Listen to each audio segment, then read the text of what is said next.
Salut à toutes et à tous, bienvenue pour un nouvel épisode du podcast de l'équipe Rivers Basket Session. Numéro un peu spécial puisque c'est le numéro de fin d'année, ce sera notre dernier numéro de 2021. Ensuite, on va prendre un petit break d'une semaine et puis on vous retrouvera début janvier pour attaquer l'année 2022, on espère sous les meilleurs auspices. Mais pour ce numéro, alors, exceptionnellement, je ne suis rejoint que par mon camarade Shai Mamou, qui arrivera largement à compenser l'absence d'Antoine Pimel, qui n'est pas avec nous cette semaine, mais qui sera de retour début janvier en pleine forme.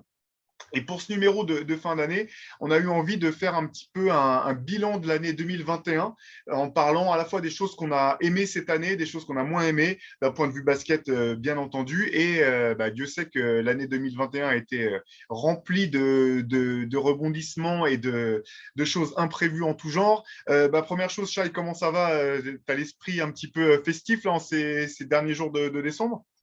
On va dire ça, et on va dire ça. Un peu attristé qu'Antoine Pimel soit parti conquérir le marché canadien en nous abandonnant comme ça, mais oui, oui, esprit festif pour la fin d'année. Donc, alors moi, je suis en full esprit festif. Du coup, j'ai sorti un magnifique t-shirt Will Ferrell en elfe qui m'a été offert récemment et dont je suis très fier. Donc voilà, pressé aussi de faire un petit break hein, pour tout vous dire. C'est vrai que ce soit sur Basket Session ou sur Rivers, l'année a été aussi remplie que l'actualité basket. Donc ça va faire du bien ce petit break. Mais avant ça, petit retour sur l'année qui est en train de s'achever. On va vous livrer un petit peu nos coups de cœur et nos coups de gueule aussi à Chai et à moi sur l'année qui vient de se dérouler. À tout seigneur, tout honneur. Chai, est-ce que tu peux nous dévoiler une des choses que tu as particulièrement appréciées en 2021 d'un point de vue basket, bien entendu? Alors, moi, je vais commencer avec un individu plus qu'avec une équipe ou une chose.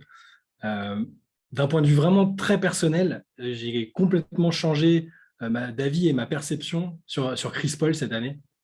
Ça avait déjà commencé, pour pas mentir, ça a déjà commencé depuis son départ de Houston, en fait, avec sa saison au OKC, où je m'attendais à le voir partir pas en pré-retraite, hein, on va dire ça, soit en chauffant le banc en attendant d'être tradé. Enfin, je pensais vraiment qu'on avait vu la fin de Chris Paul et que le meilleur de Chris Paul était derrière lui. Même au moment du trade en lui-même, on pensait que Ah c'était un ouais, petit peu la voie de garage pour lui finir et ah, qu'il allait disparaître dans la foulée, quoi. honnêtement, je pensais que ce serait ça.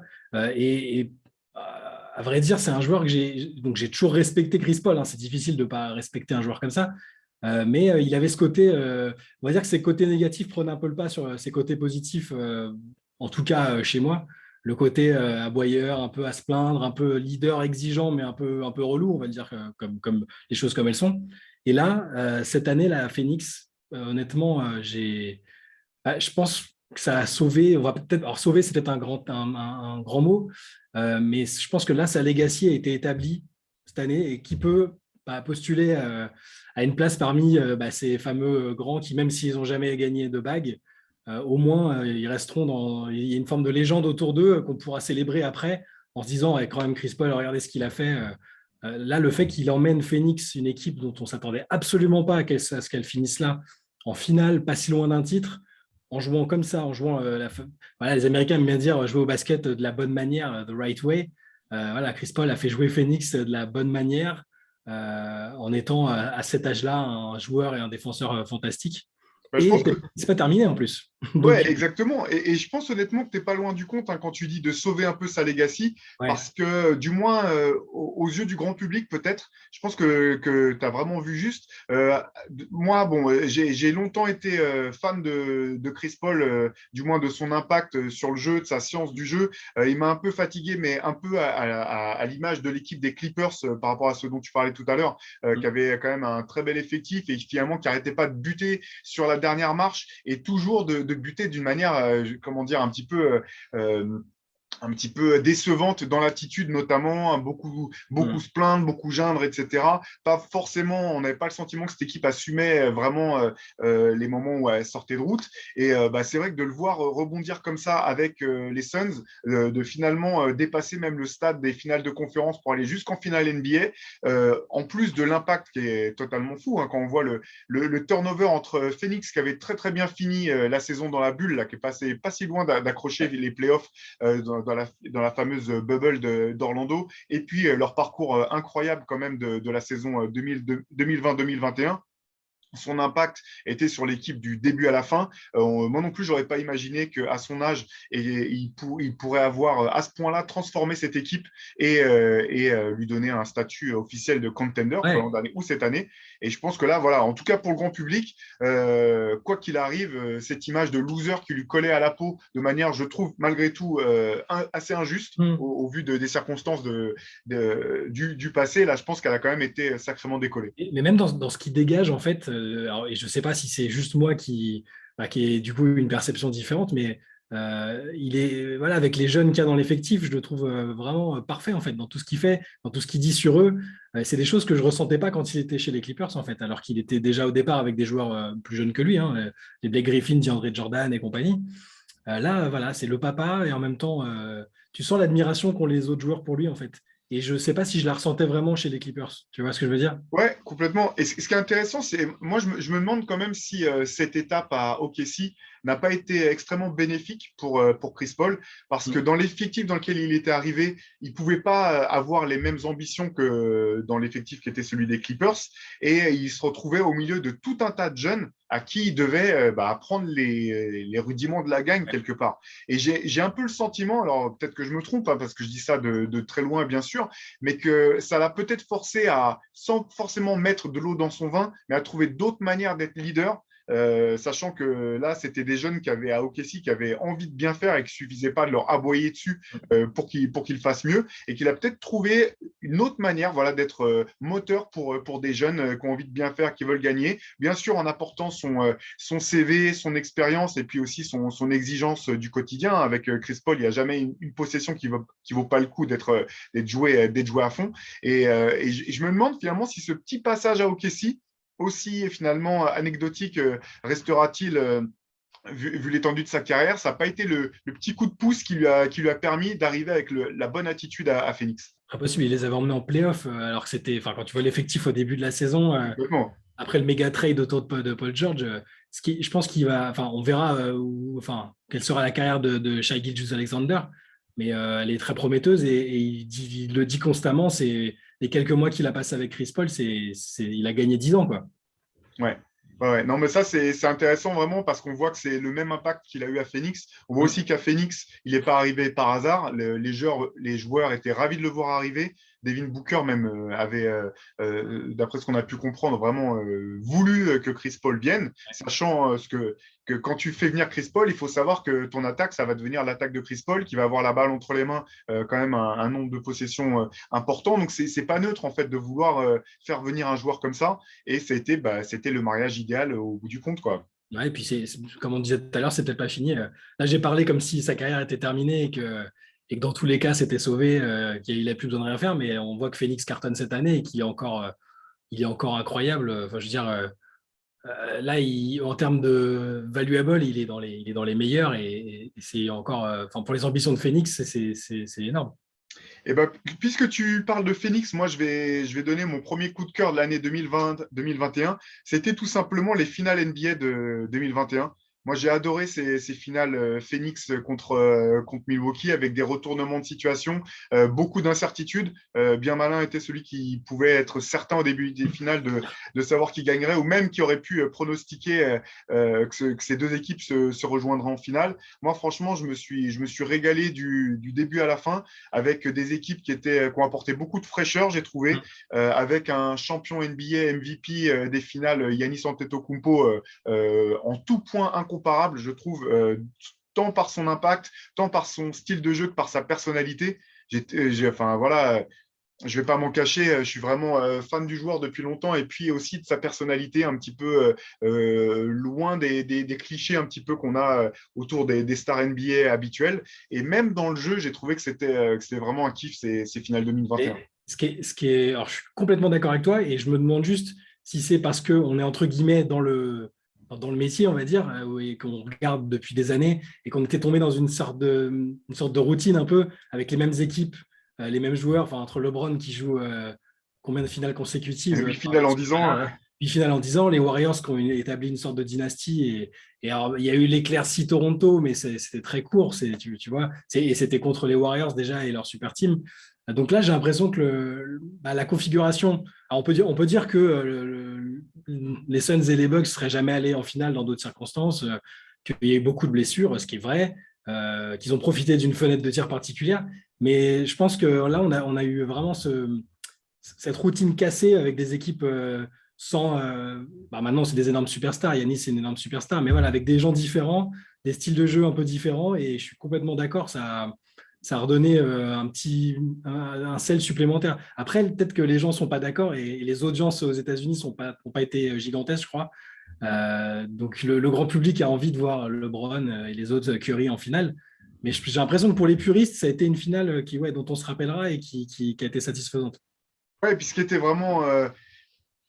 vraiment super, j'ai trouvé, c'était de voir ces deux équipes un petit peu découvrir match après match ou même tour après tour en playoff quel était leur réel potentiel. Je veux dire, les Bucks, on a cru si vous réécoutez un peu dans les archives du podcast, on a cru au moins 5 fois qu'ils n'allaient pas passer. Ouais. Il y a tout un pan des playoffs à l'Est où on était un peu désespéré de les voir ne pas réussir à atteindre leur plein potentiel. Et finalement, c'est comme s'il y avait eu un déclic à un moment qu'ils avaient fini par trouver au moment opportun la manière de fonctionner à plein régime. Et j'ai eu le sentiment que c'était un petit peu la même chose avec Phoenix, même si Phoenix, je pense, a aussi bénéficié du fait d'être des underdogs absolus. Dès le premier tour face aux Lakers, bon, les Lakers n'ont pas été épargnés par les blessures, mais finalement, Chris Paul, dès le premier match, moi, je pensais que c'était plié pour les Suns. Quand on le voit s'effondrer en se tenant l'épaule, je me Ouais. suis dit, c'est pas possible, quoi. Ce joueur est vraiment maudit. Et au bout du compte, ils ont fini par gagner de la confiance. Et voilà, ce qui est intéressant, c'est de voir à quel point, quand on a gagné de la confiance dans des moments importants comme ça fait passer toute l'équipe à un autre niveau. Et aujourd'hui, même si les Bucks n'ont pas commencé en étant à plein régime pour tout un tas de raisons, notamment des raisons de blessures, etc., on sait et on sent qu'ils ont ce niveau désormais de champion NBA, qu'ils ont cette confiance en eux et qu'ils imposent aussi un certain respect aux autres équipes qui n'était pas le cas auparavant. Ouais, et du coup, là, je me demande si j'ai autant apprécié ces finales, et toi aussi, du coup, parce qu'on avait la sensation que c'était une anomalie et qu'on allait se remanger 5 6 ans de finale avec des super teams, je sais pas, les Lakers, LeBron, Westbrook et compagnie contre les Nets. Enfin, je sais pas si c'est pour ça qu'on a vraiment plus pris de plaisir ou si on a senti que c'était peut-être le début d'un retour à des collectifs mieux foutus, moins axés sur les superstars. Tu vois, ça va être intéressant à voir ça aussi, en fait, par la suite. Ouais, ouais, carrément, carrément. Écoute, on va enchaîner avec, on va passer un petit peu de l'autre côté, on va enchaîner, alterner les coups de cœur et les coups de gueule. Shai, est-ce que tu peux nous donner une des choses que tu as vraiment pas du tout aimé en 2021 ou une des choses qui t'ont saoulé cette année, qu'est-ce que tu as en tête? Ouais, alors je sais pas si c'est saoulé, enfin ça m'a un peu saoulé clairement, mais c'est plutôt ça m'a déçu et attristé, c'est de voir certaines anciennes stars ou superstars partir en vrille, on va dire les choses comme elles sont. Des joueurs qu'on a idolâtrés et qui ont un comportement ou décevant ou qui n'ont pas le contrôle de ce qu'ils disent et font. Je pense à Scottie Pippen, qui a des circonstances atténuantes dans sa vie personnelle, qui a perdu un enfant, ce qu'on veut, qui a des raisons d'être mécontent après Michael Jordan, après le documentaire, il n'y a pas de problème, mais il est parti complètement, il est parti beaucoup trop loin et il a remis en question toute la narration autour de la légende des Bulls en donnant des avis complètement dingues sur et Jordan et toute la période, en fait, hein, on va dire ça comme ça. Et aujourd'hui, j'ai l'impression que tous ces avis, c'est de la provocation, des trucs pour vendre son livre. Le moment où il accuse, où il dit que Phil Jackson était un coach raciste, mais sans étayer, sans argumenter, juste en rebondissant sur une question qu'on lui a posée, en se disant tiens, je vais lui mettre une petite balle par là au passage parce qu'il m'a saoulé sur un truc. Et je parle de Pippen, mais ça n'a pas été le seul, hein. Celui qui m'a beaucoup déçu, c'est John Stockton dans un autre registre. Ouais, c'est très Stockton qui est différent. Ouais. très différent, Mm. mais qui est un type très, très discret, hein. Il est parmi les mecs de la Dream Team et les gens de l'époque, c'est un type qui n'est pas resté vraiment dans un coaching staff ou autre, qui n'est pas commentateur à la télé. Et là, la seule fois où je l'entends donner son avis à la télé, c'est pour aller dans le sens de complots anti-vax et de médias. Et en fait, il a participé à un documentaire, il a fait de la pub pour un documentaire qui était complètement lunaire sur la vaccination et toute la question du Covid. Donc, il y a Stockton et même à une autre échelle encore, Paul Pierce, par exemple, ça m'a fait mal aussi parce que, alors lui, c'est plus, alors avant l'épisode des strips, des stripteaseuses et machin où il se filme avant de se faire virer, ça, c'est de sa vie privée, on s'en fout. Hein. Il donnait déjà des opinions catastrophiques tous les soirs sans regarder les matchs et en s'écoutant parler, c'était déjà catastrophique. Et là, il est parti très très loin aussi dans la entre guillemets déchéance par rapport à l'image qu'on avait avant, quoi. Ouais, c'est dur pour. Moi, je vais rebondir sur Scottie Pippen. Moi, c'était un de mes joueurs préférés. C'est un des joueurs qui m'ont donné envie de suivre le basket. J'étais fan de ce joueur capable de tout faire sur un terrain avec une élégance folle. Voilà, un joueur incomparable. C'est vrai que ce qui est fatigant, et c'est ce que tu dis, c'est que c'est pas la première fois non plus. Depuis la retraite de Scotty, on sent qu'il alterne entre sortir la brosse à reluire pour Jordan et puis tout à coup se retourner et essayer de lui enfoncer la tête. On a souvent l'impression que c'est un peu en fonction de ce que lui peut en retirer derrière comme succès, ou simplement comme attention. C'est ça qui est un petit peu triste, c'est que parfois on a le sentiment, alors je dis pas que ce qu'il raconte est tout le temps dénué de sens ou qu'on peut pas comprendre un peu d'où vient son amertume, mais c'est vrai que c'est un peu triste à l'âge qu'il a. On se dit qu'il ne saisisse pas que bah, le, la façon classe de gérer les choses, ça serait d'être aussi élégant en dehors du terrain qu'il l'était ballon en main ou sur le parquet, quoi, et de vouloir allumer Jordan comme ça. Et c'est pas le groupie de Jordan en moi qui parle, hein. C'est juste que c'est un petit peu absurde, quoi. Et ne serait-ce que sa phrase là où il essaie d'expliquer qu'il aurait pu être Jordan. J'adore Scottie Pippen. Encore une fois, hein, ça reste un de mes joueurs préférés. Mais je comprends même pas en fait ce qui peut retirer de positif d'avoir des sorties comme ça, quoi. En fait, il y a ce moment, et ça a commencé avec le documentaire dans The Last Dance, où il y a un moment de l'épisode qui est centré sur lui, où on fait comprendre qu'il a déconné et qu'il a perdu énormément d'argent, enfin entre guillemets, il aurait dû être payé beaucoup plus. Et direct le lendemain, il donnait des interviews en se disant c'est vrai que j'aurais dû avoir plus de reconnaissance et gagner plus d'argent. Et derrière, voilà, ça s'est monté crescendo jusqu'à faire des déclarations comme ça tous les jours. J'ai pas lu son bouquin, je pense que je vais le lire quand même pour voir si de quelle manière il poursuit sur cette voie-là ou non, hein, mais c'est un peu triste, quoi.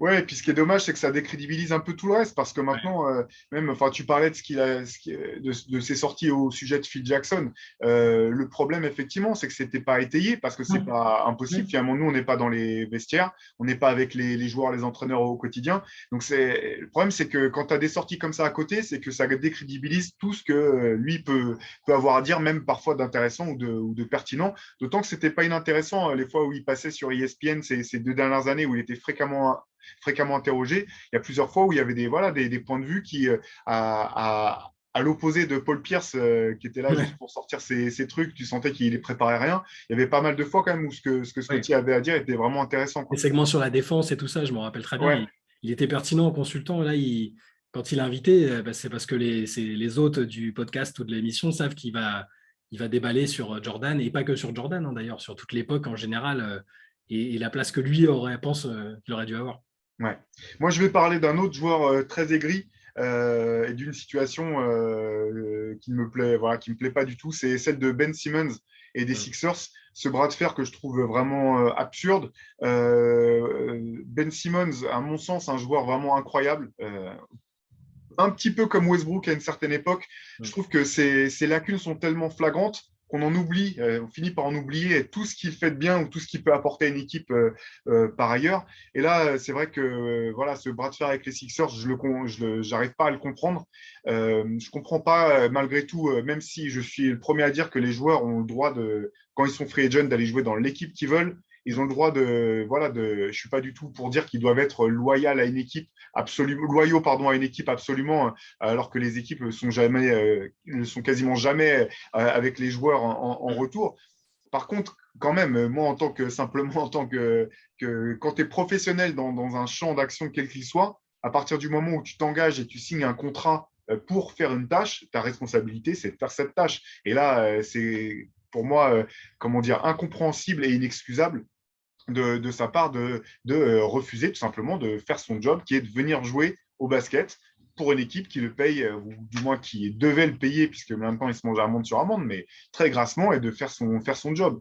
Et simplement pour finir, parce que là, ça, c'est ce que je pense de Ben Simmons, mais je pense aussi que les Sixers ont vraiment mal géré les choses. J'avais pas du tout apprécié la façon dont Doc Rivers, Ouais, Doc Rivers, ouais. dès la fin des playoffs derniers, avait balancé Ben Simmons sous le bus en disant, bah, en laissant entendre, en gros, bah oui, je suis incapable de vous dire si on peut aller gagner le titre avec Ben Simmons. Pour Ouais. moi, le job d'un coach, c'est d'essayer comment dire, de prendre les atouts et les failles de tes joueurs et de trouver des solutions pour que ça puisse marcher. J'avais trouvé que c'était vraiment, vraiment moche. Donc, je pense que les torts sont partagés, mais je ne comprends pas que le bras de fer en soit venu Voilà, à ce point. les torts sont partagés parce qu'on peut dire que sportivement, Simmons a toujours refusé voilà, de faire évoluer son jeu, ou même en situation de match, de prendre un petit peu plus de responsabilité. Il y a des trucs qu'on peut lui reprocher sportivement, mais là, pour moi, ça vient aussi de l'entourage et de son agent. Voilà. Bon, clairement, Rich Paul pilote tout derrière. C'est lui qui donne le tempo de ce que Simmons fait ou pas, le fait de ne pas vouloir se présenter au camp d'entraînement, de revenir, puis ensuite de dire ah, finalement j'ai des soucis de santé mentale trop importants.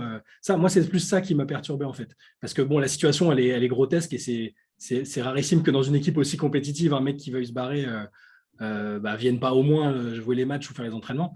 Mais c'est la phase où quand il a appris qu'il pouvait être sanctionné financièrement pour son attitude, il a commencé à invoquer des motifs de santé mentale, qui est une question très sérieuse et que plein de joueurs NBA ont heureusement réussi à appréhender maintenant. Ils osent en parler, dire qu'ils vont pas bien, qu'ils sont en dépression, etc.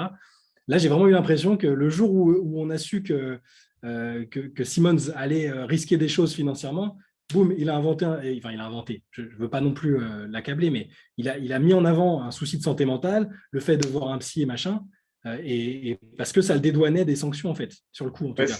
oui, mais tu as tout à fait raison, parce que le problème, c'est bien sûr, on ne peut pas savoir comment ça se passe Ça, dans ça sa va. tête. Mais bon.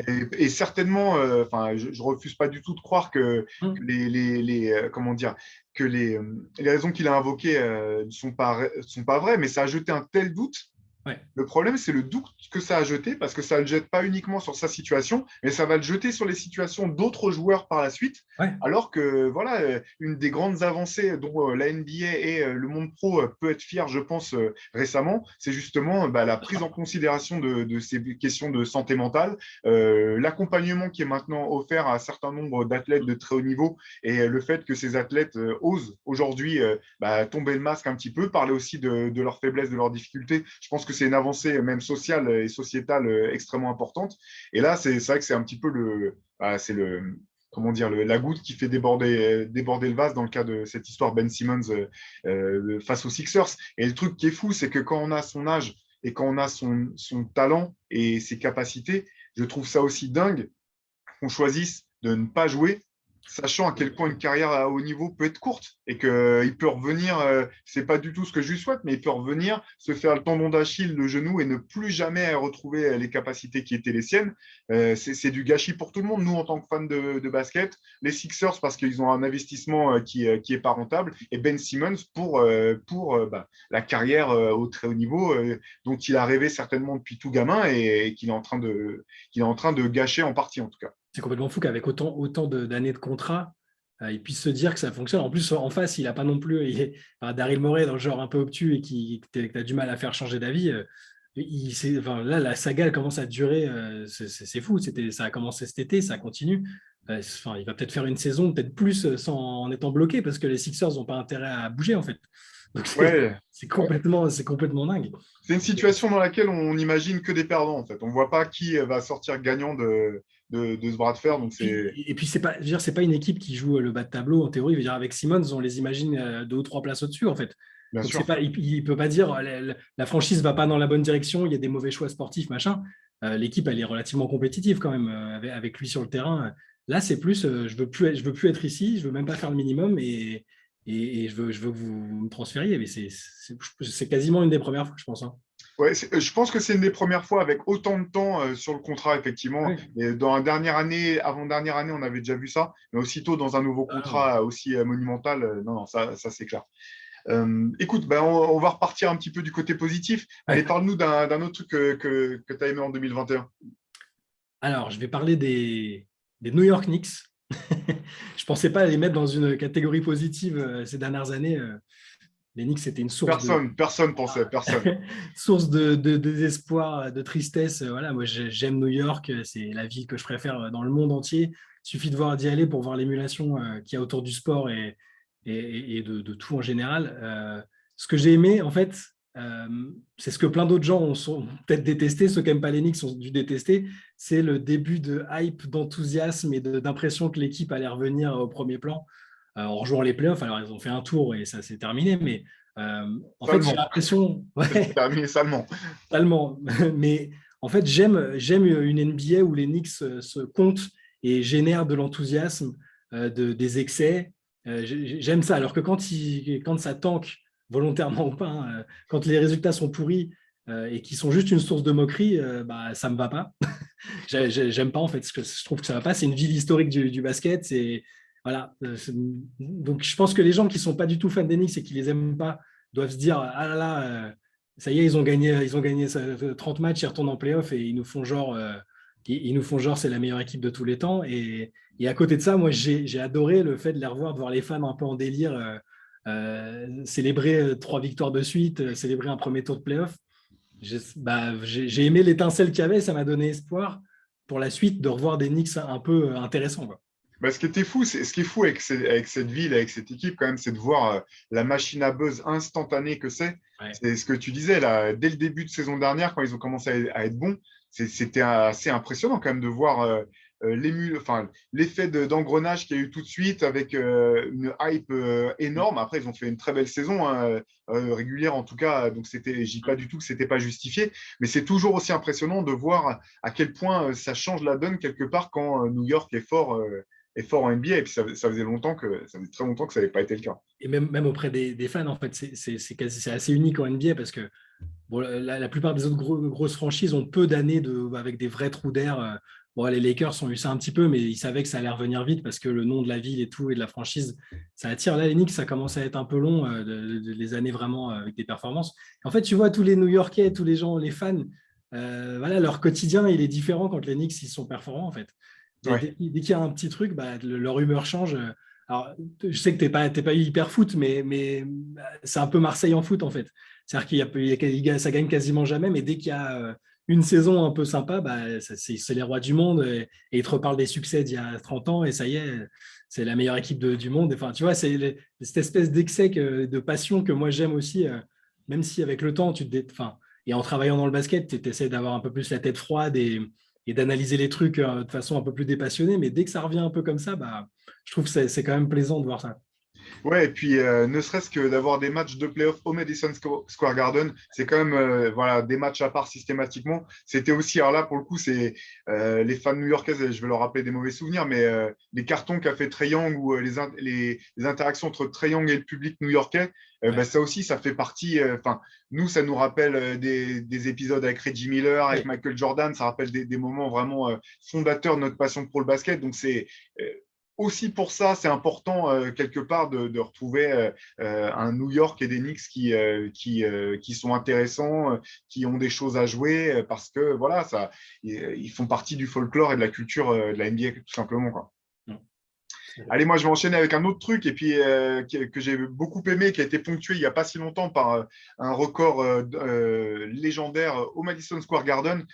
Moi, j'ai beaucoup aimé revoir Stephen Curry à ce niveau après 2 années compliquées. Et surtout, j'ai beaucoup aimé finalement, on parlait tout à l'heure de Chris Paul et de la manière dont son parcours jusqu'en finale NBA avec les Suns avait pu finir de cimenter sa place au panthéon du basket. Avec Stephen Curry, j'ai un peu le même sentiment.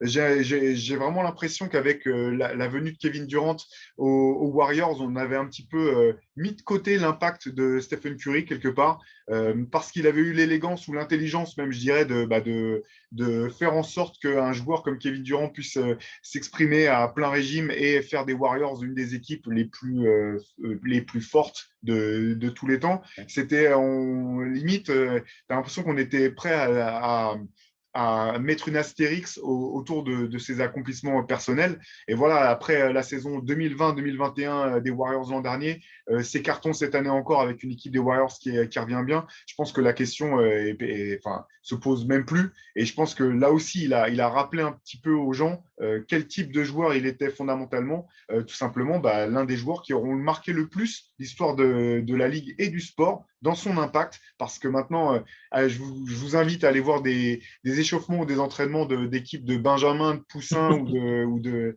Mini, mais vous verrez l'impact qu'il a eu sur la culture du jeu. C'est vraiment incroyable. Et puis, ça fait plaisir de le retrouver privé, loin de ses problèmes de santé et avec une équipe qui est capable de se mettre au diapason.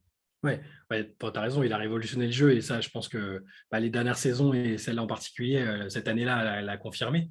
Après, il y a des gens qui vont, entre guillemets, abonder dans ton sens sur le côté, il a influencé même les équipes de Benjamin, mais ils vont prendre ça comme un truc négatif parce que il est tellement fort dans ce qu'il fait, dans des trucs qui nous paraissent impossibles,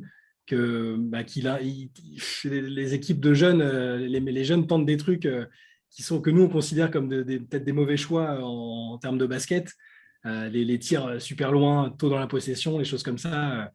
Donc, je sais qu'il y a certains coachs sont moins fans du côté révolutionnaire de Curry, mais par contre, ce que j'ai pour aller dans le sens aussi de ce que tu dis, mais moi j'ai envie de lui demander encore plus en fait.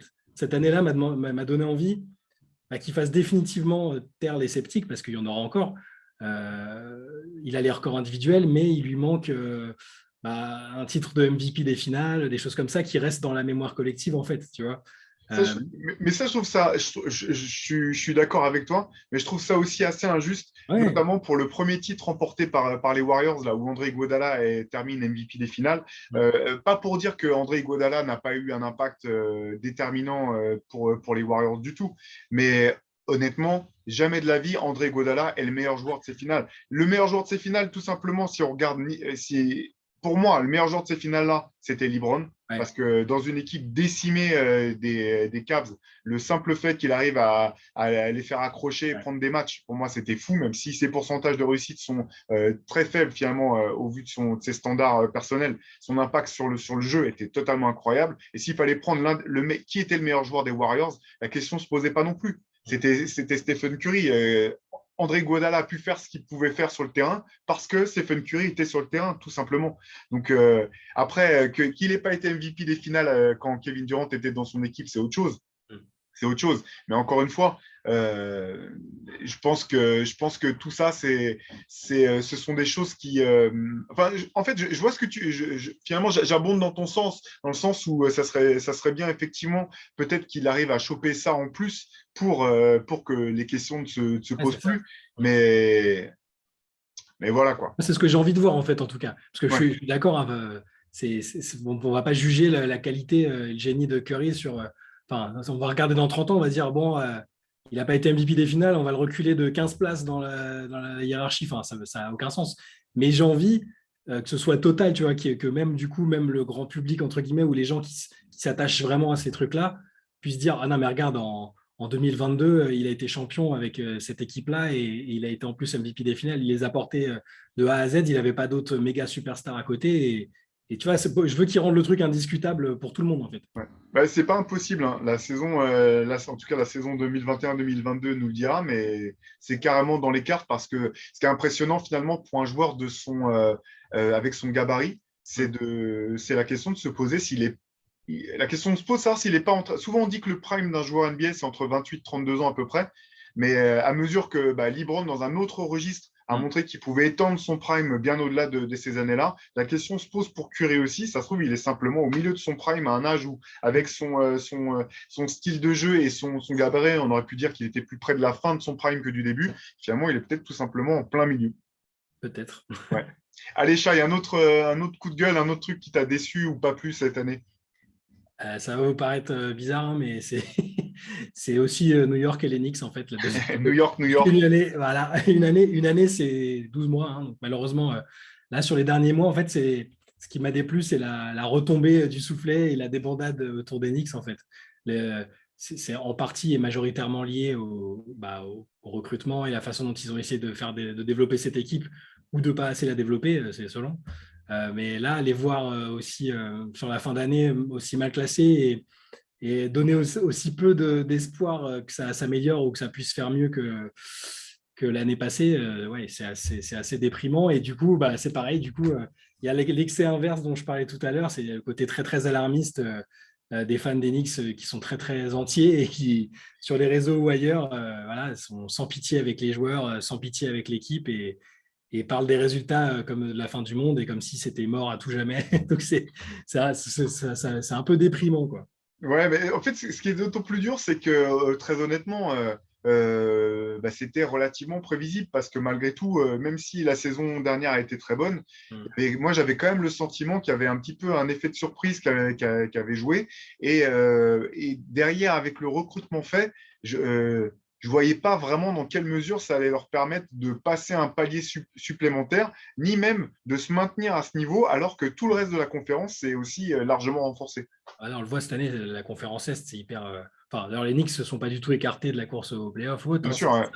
mais quand tu vois le nombre, la qualité des équipes qu'il y a, alors dans un monde sans Covid tous les 3 jours, hein, parce que là, à l'heure où on enregistre ça, on rappelle des Joe Johnson et des mecs comme ça en ligue. Bientôt, on va rappeler des Iso quinquas. Joe. Voilà, Iso Joe. Mais dans un monde normal où tout le monde est au complet, ouais, cette équipe des Knicks, c'est pas la plus touchée par le Covid en plus. Hein. On a du mal à l'imaginer faire beaucoup mieux. Du coup, maintenant, j'ai le sentiment que, en fait, l'enthousiasme que j'avais en voyant cette équipe-là, la façon dont elle jouait un peu dur, un peu en défense, sans avoir de superstar, ça me donnait de l'espoir pour la suite. Et là, j'ai l'impression qu'ils peuvent plus s'en sortir sans faire un gros trade et faire revenir un mec et faire revenir une superstar. Donc, ça montre bien, je trouve, le spectre que provoquent les Knicks chez les gens qui les aiment, en fait. Le Ouais, spectre d'émotion, en fait. ouais, c'est ça. Le bonheur est fragile hein, à New York Ouais, parce c'est que ça. les ambitions et les attentes sont tellement énormes tout de suite que c'est pas simple, quoi. C'est pas simple. Allez, moi, je vais rebondir aussi, hein. Alors, pas tout à fait comme toi, mais je vais parler d'un autre Warriors. Moi, c'est Klay Thompson. Et j'ai beau prendre le problème dans tous les sens, j'arrive pas à comprendre comment Klay Thompson n'a pas pu être inclus dans la liste des 75 meilleurs joueurs de tous les temps. Je comprends bien que tout le monde ne pouvait pas être dedans. Je comprends aussi que les critères ont finalement jamais été clairement établis pour savoir qui devait être dedans ou pas. Mais je prends le problème vraiment dans tous les sens et je ne comprends pas comment Klay Thompson ne peut pas en faire partie, sachant qu'il a les titres, c'est un joueur qui joue des deux côtés du terrain. C'est certainement ou peut-être le deuxième meilleur shooter de tous les temps, ou en tout cas, il est dans le top 5, comme vous voulez, pour le problème comme vous voulez. Qu'il a montré qu'il pouvait porter l'équipe des Warriors dans des moments clés à multiples reprises. Hein, on va pas rappeler, je ne sais plus si c'était. C'est quoi, c'est Game 6 Clay ou Game 5 Clay, je ne sais plus là, son surnom avec les matchs dantesques qu'il a pu sortir. Pour moi, un mystère total.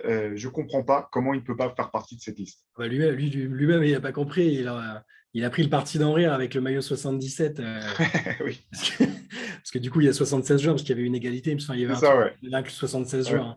Donc, il a pris le parti d'en rire. Et je ne pense pas qu'il a, dans tous les cas, il n'a pas un ego démesuré. Il est moins chagriné que d'autres mecs qui ont été évincés, comme Dwight Howard, qui toutes les semaines passe partout pour dire que c'est un scandale. Et il a peut-être raison dans le fond, d'ailleurs. Hein. Mm. Même pas ça que je discute, mais j'ai l'impression que l'ego de Clay va lui permettre voilà, d'en plaisanter, et même s'il y entre jamais, ce que je lui souhaite pas, hein, mais je pense il arrivera à survivre. Mais oui, je suis d'accord avec toi. Après, il y a Clay et il y en a plein d'autres aussi et qui auraient pu y être. Là, en France, on a beaucoup parlé de Tony Parker parce que en fait, le vrai problème, c'est pas tellement. On peut analyser chaque joueur et dire il mérite d'y être. C'est que là, dans cette liste, il y a des joueurs récents de type Anthony Davis et Damian Lillard qui ont moins d'accomplissement collectif et même individuel en fait Ah, que totalement. des joueurs comme Totalement. Clay ou même comme Tipeee. Voilà. C'est surtout ça le problème, je pense. C'est plutôt D'habitude, on te dit, bah, OK, si tu veux qu'il soit dans la liste, bah, dis-nous qui t'enlève. Bah, là, je pense qu'on peut dire qui on enlève, en fait. Mais Ouais, et puis tu as raison de parler de Parker et de Dwight Howard. Je dis pas que eux, ils n'avaient pas forcément leur place, mais quelque part, je peux m'imaginer des critères qu'ils n'auraient pas forcément remplis et ouais. qui ont peut-être fait qu'ils n'ont pas été sélectionnés. Alors, dans le cas de Clay, honnêtement, j'ai beau regarder, je trouve pas. Je trouve pas. Ça m'énerve moins que Clay Thompson, hein, c'est pas grave, je me remettrai bien plus vite que lui. Mais voilà, malgré tout, c'est un truc que j'ai eu du mal à encaisser en 2021. Je comprends. Allez, on va repartir sur les trucs plus joyeux. Quelque chose d'autre que tu as particulièrement aimé cette année, Shai? Bah, j'ai choisi, alors ça, je pense que beaucoup de gens partagent ça, c'est pas c'est pas une opinion forte, hein, c'est l'équipe de France aux Jeux Olympiques. Ouais. Dans le contexte de JO très particulier, dans une bulle sans public, etc. Bah, pour avoir vécu tellement de campagnes, même si là, l'équipe de France, depuis des années, marche très bien et régulière au très haut niveau, on a vécu on a vécu des périodes beaucoup moins fastes, hein. J'aime le fait que maintenant, ce soit donc une force internationale établie et qu'elle l'assume. C'est la première fois là, pendant ces JO où j'ai l'impression qu'elle a vraiment regardé tous ses adversaires, Team USA y compris, et ce n'était pas une équipe des États-Unis au rabais, hein. Là, pour le coup, Pas c'était du pas tout. Ouais. comme au dernier mondial, on peut dire bon, bah, le meilleur joueur en face, c'était c'était qui d'ailleurs? C'était Jason Tatum, non, même pas, il était blessé. Enfin, bon, et voilà, il y avait des mecs improbables dans l'équipe, on pouvait se dire bon, bah, c'est cool, c'était une belle perf, mais là, voilà, il y a une équipe avec Kevin Durant et d'autres All-Stars, etc. Et le premier match de poule où voilà, la maîtrise était quasi totale, on les a super bien joués. La finale, on les a regardés dans les yeux. Toute la compétition, je les ai trouvés. J'ai l'impression que c'est une sorte voilà, il y a une osmose comme il n'y a jamais eu avant. Un coaching, Vincent Collet, on a déjà été critiqué par le passé. Il a lui-même fait son mea culpa sur des choses. J'ai l'impression qu'il était en contrôle total des joueurs qu'il avait choisis, de la manière dont il voulait affronter tel ou tel adversaire. Voilà, en regardant les matchs, j'avais une espèce de fierté qui revenait, que j'avais pas perdu, mais en les regardant, je me disais, bon, bah voilà, la performance qu'ils ont faite est cool, mais à peu près normale par rapport au potentiel des joueurs qu'on a, en fait. Ouais, Là, ouais. j'ai aimé que l'équipe de France assume son niveau et sa capacité à battre bah, Team USA ou la Slovénie avec Doncic qui est un monstre. Voilà, c'est ce sentiment-là que j'ai eu, moi. Ouais, complètement. Et puis c'est vrai que bon, l'équipe de France, comme d'autres parmi les meilleures nations basket, ont plus les complexes qu'elles avaient par le passé à Mm. l'idée d'affronter Team USA. Moi, ce qui m'a plu effectivement par rapport à ce que tu dis, au-delà du fait déjà qu'ils aient battu Team USA pendant les Jeux Olympiques, alors malheureusement pas pour le match qui donnait l'or au bout, mais malgré tout, ça reste pas neutre. C'est le fait que c'est même pas que l'équipe de France n'a plus de complexe, c'est que quelque part, pour eux, c'est pas normal de ne pas les battre, quoi. Et ça, c'est encore une étape qui est au-dessus, qui est partagé par d'autres équipes, hein. Je pense que voilà, les meilleures équipes, potentiellement l'Espagne ou la Slovénie, peut-être avec, alors, moins talentueuse que l'équipe de France ou que l'équipe d'Espagne, mais avec un talent générationnel, comme on dit, avec Doncic, je pense que c'est un petit peu le même état d'esprit. Et ça, je trouve ça vraiment passionnant pour le basket global, pour le basket mondial. C'est vrai que là, Team USA mené par Greg Popovich était aussi très respectueuse des nations qu'elle affrontait. On sentait que le premier match, en tout cas, le staff, en tout cas, n'avait pas du tout pris l'équipe de France à la légère. Savait que sur le terrain et aussi sur le banc, voilà, il y avait du répondant et que ça allait être compliqué. Et donc, clairement, la Team USA a dû sortir son A-game et pas passer loin de finir avec la médaille d'argent face à une équipe de France qui était ambitieuse, forte et sûre de ses qualités. Et un truc qui est lié, alors c'est lié à ce dont on parle, mais parce que ça m'a fait penser que tu parles de Popovic et de la manière dont il a abordé la compétition et les adversaires. C'est drôle de voir qu'aux États-Unis, ça a été perçu comme de la faiblesse, un aveu de faiblesse terrible de ne pas se présenter comme un ogre qui allait défoncer tout le monde et qui devait avoir peur de personne. Et comme nous, et enfin, ou moi en tout cas, j'adore le respect qu'il a manifesté et témoigné à tous les adversaires, mais en les craignant réellement, c'est-à-dire pas juste pour la forme en fait. Il a dit, bah non, l'équipe de France, il y a ça, ça, ça, c'est pour cette raison qu'ils sont forts. Telle équipe, il y a ça, ça, ça. On n'a pas gagné d'avance parce qu'on a Kevin Durant, qui est un des meilleurs joueurs de tous les temps. J'ai aimé cette approche-là et ça a été très mal perçu aux États-Unis.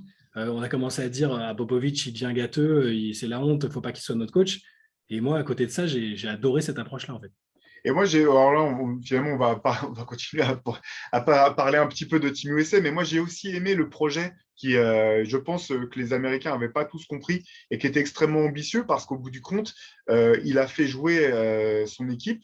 Euh, alors, on ne va pas dire que c'était le jeu des Spurs totalement, hein, c'est pas ça, mais il a réussi à faire en sorte que ces stars qui étaient là adhèrent à son projet de jeu, Ouais. un jeu bien plus collectif que ce que Team USA avait pu montrer par le passé. Je pense que ça explique aussi en partie certaines difficultés en poule, parce qu'on sentait des joueurs, Damien Lillard entre autres, mais ou même Kevin Durant qui refusait des tirs qui semi-ouverts ou des situations d'isolation ou de jeu de 1 contre 1 parce qu'ils essayaient de se mettre dans un collectif. Et moi, j'ai trouvé ça aussi intéressant, à la fois pour le basket mondial et aussi pour ces joueurs qui ont pu avoir un petit goût d'un type de basket auquel ils ne sont pas forcément confrontés régulièrement. Et j'ai trouvé que c'était vraiment courageux pour le coup de Greg Popovich de prendre ce pari-là sur ces Jeux Olympiques. Et peut-être que tout ça, ça va amener, enfin, là, entre guillemets, les difficultés à battre facilement les meilleures équipes européennes et mondiales. Je me dis que ça peut aussi avoir un effet positif et réinciter les superstars qui venaient plus ou qui viennent plus à revenir sur les compétitions à l'avenir. C'est aussi, ça peut être un effet positif de tout ça. Ouais, d'autant que pour Team USA, alors pour la France, la question ne se pose pas, hein, parce que pour toutes les autres nations, les compétitions internationales de haut rang, là, c'est quand même, ça reste comment dire, un petit peu le Graal. Donc, les joueurs ne font pas l'impasse là-dessus. Mais c'est vrai que pour Team USA, il faut saluer aussi l'impact qu'ont eu la génération Carmelo, LeBron, Kobe même également, le fait d'avoir non seulement accepté de reporter le maillot de Team USA, mais de revenir systématiquement, en tout cas au moins pour les Jeux Olympiques. Les championnats du monde, c'est un petit peu différent. Mais je pense que là aussi, pour Team USA, c'est intéressant parce qu'il va y avoir une espèce de legacy à poursuivre avec des joueurs qui ont déjà montré qu'ils étaient prêts à mouiller le maillot. Je pense à c'est fou, là, j'ai un trou de mémoire catastrophique. Je pense à l'arrière du Utah Jazz, tout simplement. Comment je peux ne pas me Donovan Mitchell. Donovan Mitchell, merci. Je ne sais pas comment j'ai pu passer à côté.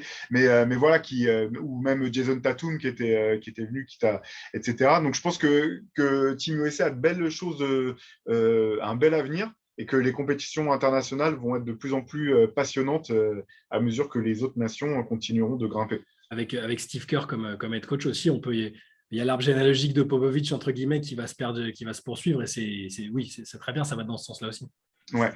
Et ben moi, je vais parler d'avenir aussi pour finir avec mes coups de cœur de 2021. C'est la montée en puissance d'une nouvelle garde, entre guillemets. Parce que là, on sait qu'on est en train de vivre les dernières années. Enfin, il nous réserve certainement des surprises, mais de la génération LeBron, Carmelo, toute cette très belle génération qui a porté la NBA, qui a pris le flambeau des mains de Kobe et consorts. Et là, j'ai l'impression que il y a du talent partout. Parmi ces jeunes, que ce soit les Luka Doncic, les Trae Young, Zion Williamson, qu'on espère retrouver sur le terrain en forme rapidement, ou Ja Morant, ou même des beaucoup plus jeunes, que ce soit Mobley ou Scotty Barnes.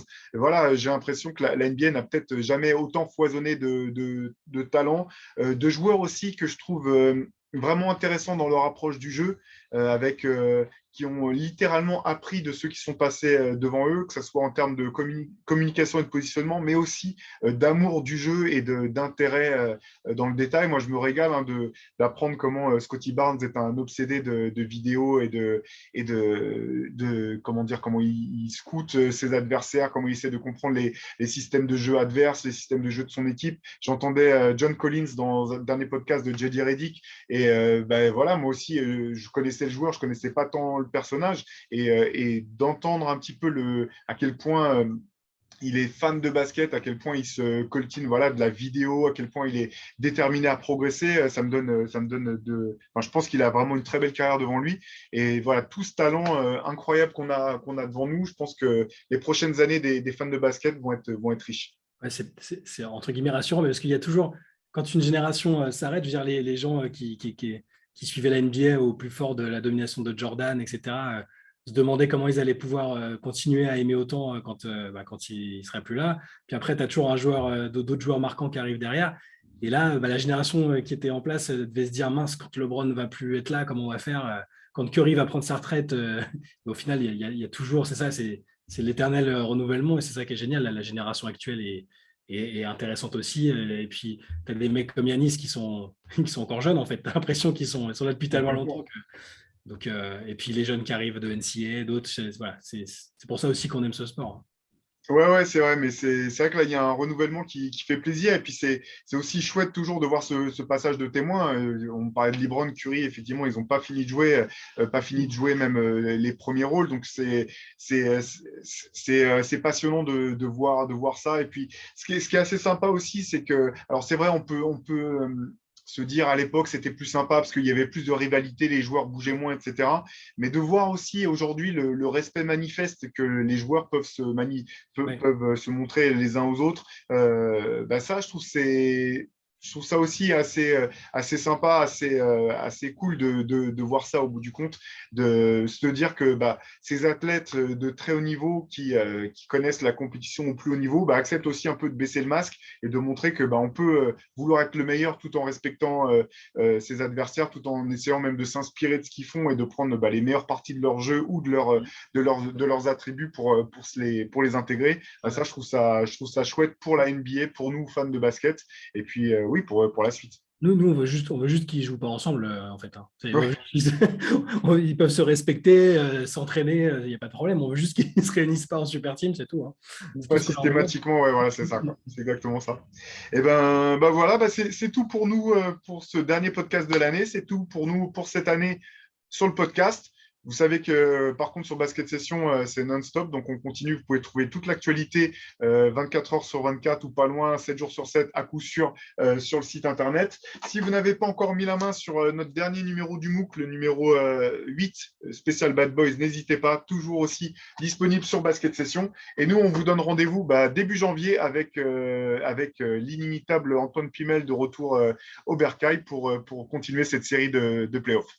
De podcasts. Oh là, moi, je suis déjà Il est déjà chaud, mi-avril prêt Théo. à porter le short et le maillot. Là.